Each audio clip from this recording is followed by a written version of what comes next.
Raj has been a serial entrepreneur for 25 years, has an experience in building and founding enterprise-focused companies.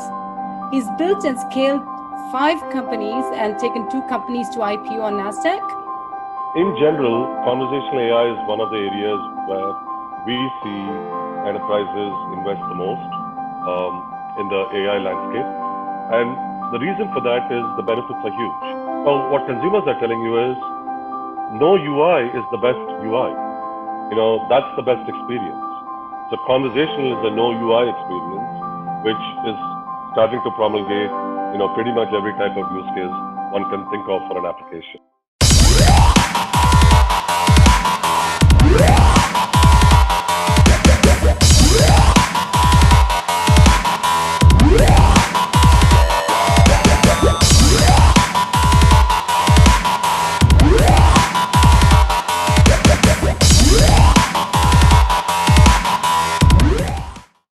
The cloud is great.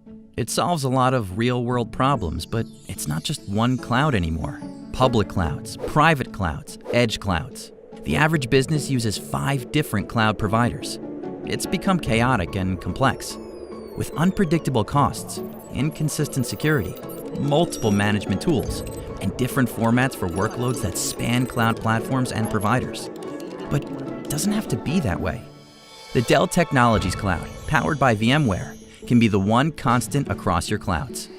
It brings consistent infrastructure and operations to your multi-cloud environment, so you can choose the right cloud for each application. A public cloud that lets you easily tap into services, a private cloud that's fully under your control, or the edge with cloud as a service.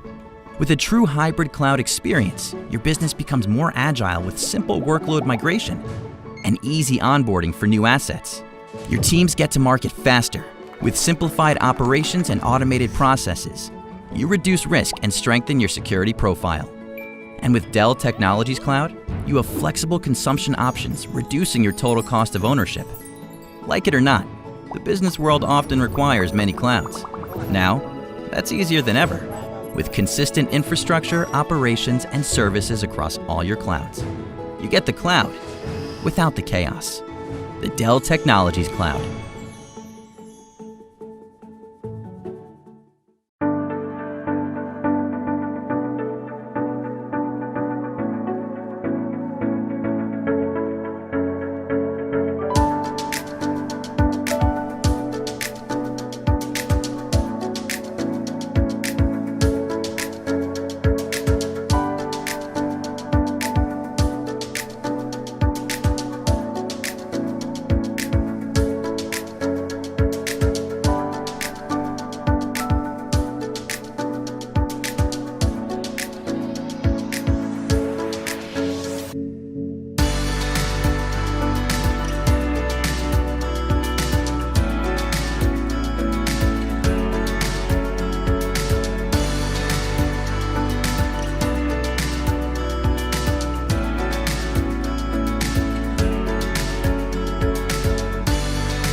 Now we're on for this amazing keynote speech by Raj Koneru, and let me introduce Raj.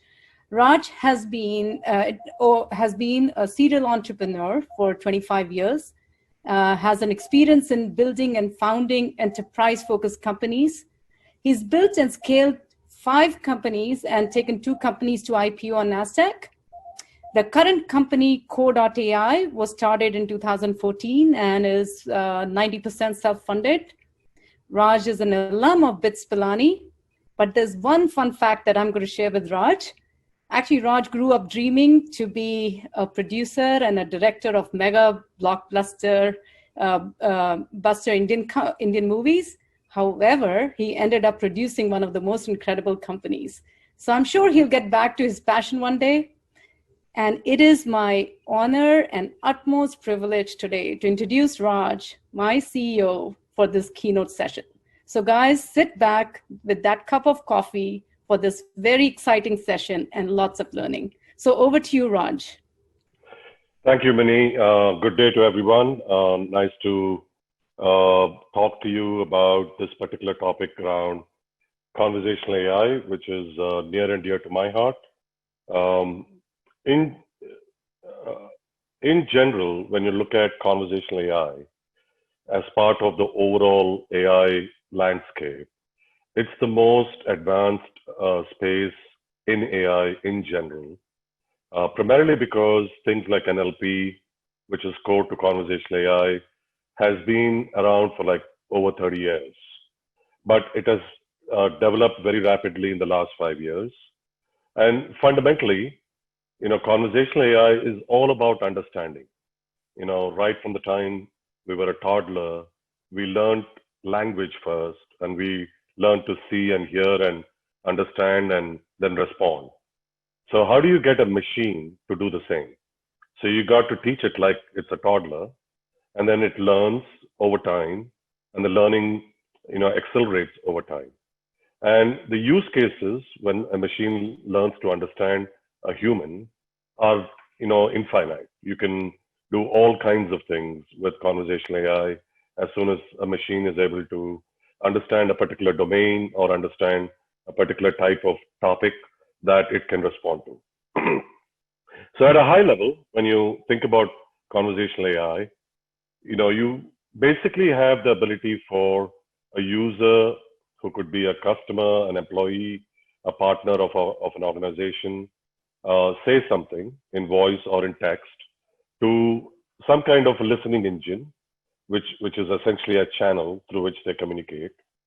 And NLP comes into play with machine learning and AI to sort of predict what did the user mean, what is the intent of the user, and what data did the user give me in what he or she talked about. So in this example, the user is asking something very simple of a conversational AI agent, that a bank may have deployed. For example, what's the balance in my checking account? So the intent is very clear, get the balances, and specifically for the checking account, which is the data that the user gave. The second part of conversational AI is what some people call natural language generation, which is the ability for the machine to go dip into some data store on the back end and formulate a human type response like, good day, your balance is XYZ, essentially. And then context starts to develop. And that context includes the fact that the user just talked about their checking account, and any further utterances by the user, is in that context, essentially, or the context is taken into consideration by the conversational AI agent to respond to further requests. So in general, conversational AI is one of the areas where we see enterprises invest the most in the AI landscape. And the reason for that is the benefits are huge. Number one, the agent doesn't come to work, at 9 o'clock and leave at 5 o'clock. It's a 24-hour available agent, obviously. It can react very quickly within a matter of a few seconds and provide responses. It can engage you with personalized information and experiences based on the data that it collected and the status of your account and other information that it has access to. It responds in a human way. It can engage in small talk, much like a human agent would engage in small talk. It can engage in context. It can provide, information about promotions. It can answer your questions. So pretty much everything a human agent would provide as a service, conversational AI virtual assistant can provide as a service as well. And it can be available in multiple channels. You could potentially access it on a digital channel, like your web application or mobile application. It can answer inbound emails from you. It can engage with you on text messaging. It can engage with you within social messaging applications like Facebook Messenger, WhatsApp, and there's so many others that are out there. And it can be deployed internally, through your enterprise messaging applications like Slack or Microsoft Teams or the few others that are out there. And it can be data driven. So it can logically use the data to manage the conversation appropriately with the end user. It can be scaled, significantly to handle millions of conversations simultaneously. And it's 10 cents on a dollar in terms of the cost between deploying a conversational agent or a virtual assistant versus a real human agent. So those are the benefits, and that's one of the reasons we're seeing very accelerating adoption of conversational AI for various use cases in large and mid-sized enterprises. So when you look at from an enterprise point of view, basically, from an enterprise point of view, how did they support their customers? Long time ago, not too long time ago, but maybe a few decades ago, the only way you got support was through the user manuals. I mean, that's the only way I still get support for my car, for example, is to read the user manual, basically. And then email was the primary support system. Then there was the concept of a service desk, which then progressed into producing live chat sessions on websites primarily, and to some extent on mobile.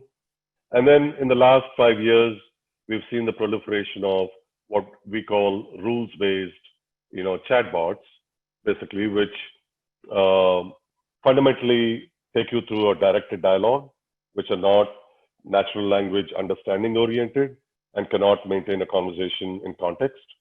And then now, with the advent of more formulated NLP methodologies and concepts, the ability to understand and the ability to respond, you have true human-like conversations that leverage true conversational AI that is being deployed at scale, to very, very large organizations, like some of the largest banks, the largest health insurance companies, some of the largest retailers out there are deploying this as we speak. And we have seen the market and the interest from the market sort of quadruple each year in the last couple of years, and it's accelerating very, very fast. So the important thing to understand is, why is this important to enterprises? Enterprises have talked about omni-channel for a long time, but today even you try to get some support on a website or a mobile app, and then you end up having to call the enterprise. And that omni-channel really didn't come into play, which means that it's frustrated you that you have had to spend time, on one channel, then switch to another channel to get to the appropriate level of support. That is still an ask by customers, by consumers. Consumers also don't want to have to talk to a human agent and spend time on that, especially the millennials. So they want to be able to self-serve, and FAQs are not enough, to self-serve. You need something that understands the customer's situation and appropriately respond and resolve that problem. And that can be done through conversational AI. And lastly, right from the advent of Windows as an operating system through to the web, we expect consumers to learn the UI that we create as an application. And then we have companies that give you a guided tour of that UI, and we expect the consumer to remember how to navigate through your application. But consumers don't really want to do that. They want to converse with you. They want to explain their problem to you in natural language and be able to get a quick resolution. And that can be accomplished today, while the last, let's say, 25, 30 years, there's been so much focus on UI. Well, what consumers are telling you is, no UI is the best UI. That's the best experience. So conversational is a no UI experience, which is starting to promulgate, pretty much every type of use case one can think of for an application. And there are some predictions. Gartner believes that 70% of white-collar workers will interact with a conversational platform on a daily basis by sometime in a couple of years. The market is growing very rapidly. Basically, it's supposed to grow to about 16 billion for conversational AI. There's some also very interesting predictions from Gartner, which is that 30% of web browsing as we know it, and web has been around for about 20 years, will be done without a screen. How do you browse the web without a browser?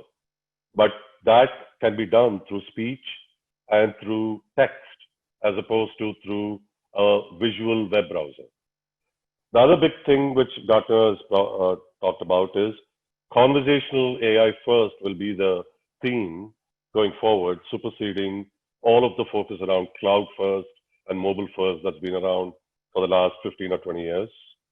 And 90% of interactions of a typical bank will be done through a virtual assistant. And the potential benefits is that you truly get digital engagement. We talk a lot about digital. Sometimes I get lost with everything being called digital or digital transformation. But what digital is all about enabling self-service. And that's what conversational AI brings to the table. There are significant customer SAT benefits, and as well as, most importantly, reduction in cost for the companies that deploy conversational AI by about 30 to 50%. So when you look at the market, there are various predictions, but here are some data points.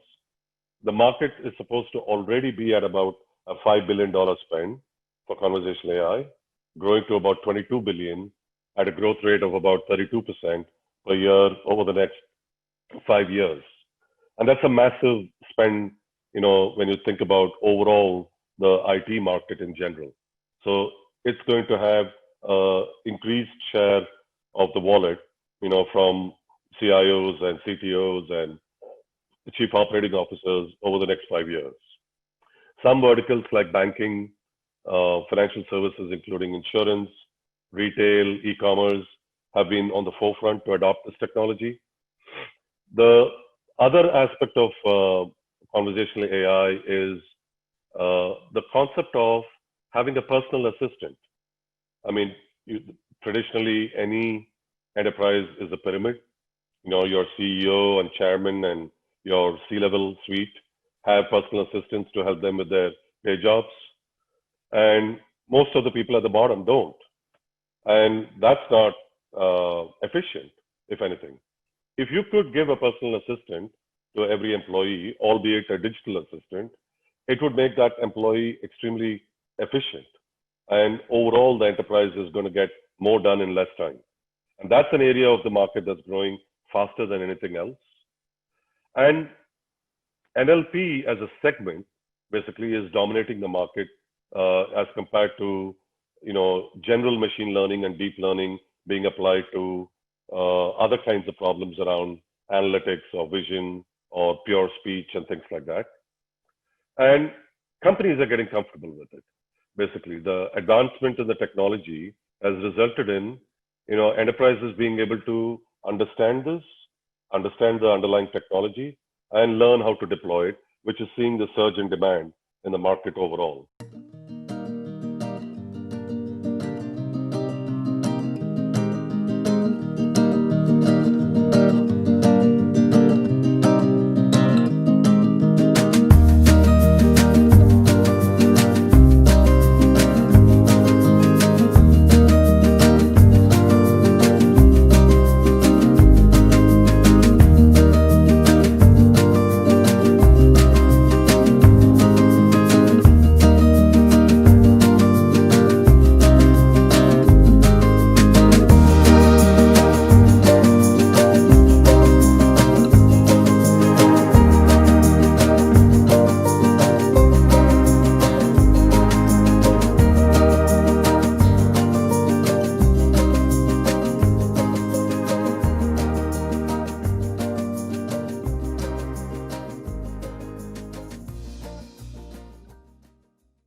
I've always chosen to surround myself by great people who are very forward-thinking when it comes to gender issues and diversity.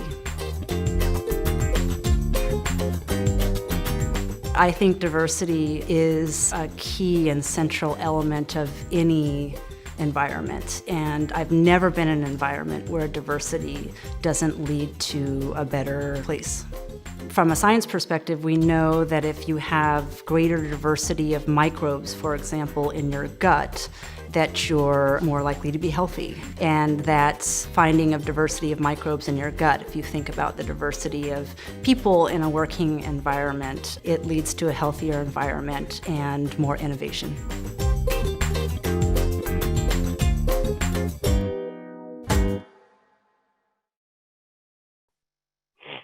Now, the application of conversational AI falls into three broad areas from an enterprise perspective. The most significant one is customer experience, to affect the customer experience. And we talked about how that expectation can be met through conversational AI. But there are some statistics, like 61% of customers would stop transacting with a business if they have a poor service experience. Assisted service, which is with human agents, is expected to be less than 15% of customer service transactions in a few years. I mean, approximately 50% of companies are expected to deploy AI for customer experience. And this part of the market is about 10 billion, by next year, approximately. And importantly, almost every touch point with every company will start with a virtual assistant and may end up with an agent, basically, which is, and in that development of the market, we're at a very early stage. So there's a lot of growth in this market ahead of us. The less understood area of application of conversational AI is in the employee experience space. This is increasingly being seen by enterprises as a key area to modernize the employee experience, to automate a lot of the things which are being done manually within the company, specifically around how to support employees when they work from home. And this pandemic, has caused a challenge, for large enterprises, particularly CIOs and, employee experience specialists. And they are looking to conversational AI to support employees working from home for IT requests, for HR requests, procurement requests, supply chain related requests, legal requests. There are so many use cases there. And lastly, but not the least, again, a hidden gem to use conversational AI is for the human agents themselves. At the end of the day, a virtual assistant is not going to be able to solve every problem potentially that a consumer may have or a user may have. Some percentage of these interactions are going to be handled by a human support person. But the human support person's life today is a mess. Basically, there's enormous amount of training they have to go through. And then they have to wade through many, many legacy screens to be able to find the information to resolve a user's problem. And those applications constantly change. So providing that agent or support individual, a helper, an assistant, to assist them to find that information very quickly, and the assistant being able to also listen to the user as the agent is listening to the user and providing recommendations or answers to questions is a huge area that is, not explored enough yet in the market, but a lot of large companies are looking at that as being a way to improve the agent experience, but also reducing costs overall, therefore. So when you look at the use cases in general, broadly speaking, there are two types of use cases. There are use cases related to employees, which I mentioned, things like IT services. The one that comes to mind always is resetting your password, figuring out how to fix the problem with your VPN if you're working from home. You have a problem with an application or a server or whatever, being able to report that and getting a resolution very quickly. Or automating service requests. I need a new laptop. I need a new printer. I need a new iPhone, whatever it may be. The other big use case is human resources. It is surprising the number of requests that come to human resources which are handled manually today. Despite the employee handbooks and the policy documents, Nobody reads that. They pick up the phone and call somebody. They email somebody. And then somebody on the other side has to read that, understand it, and respond. Well, a virtual assistant can do that much better and easier than anybody else. And there are other use cases in supply chain, sales operations, manufacturing, travel and expense, and areas like that. And then on the customer side, these are more vertical oriented use cases. Banking is all about customer service. Same thing with insurance. There are various use cases in healthcare, both on the payer side and the provider side, related to improving the patient experience. There's generic customer service of every type for every company in every vertical. And there are use cases in retail and travel. While during the pandemic right now, those are industries that may not be investing as much, will want to invest to reduce their cost over time as time goes on. So that's the landscape of conversational AI in general. We are about time. I'm sorry about that. We are about time. So I know it's been an amazing, I know I've always enjoyed listening to you, and so did our audience. I'll just, one quick question, Raj, and hopefully we can wrap up. How do you see virtual assistant market evolving? Is it a platform or solution? I'll just take one quick question with you. Well, I think the foundation of any virtual assistant requires a platform. Like anything else, you need the ability for the foundation to enable you to design a conversation, much like you design a UI screen, then to build it, then to train it with training data, test it, deploy it, manage it, measure the effectiveness. So that's a foundation.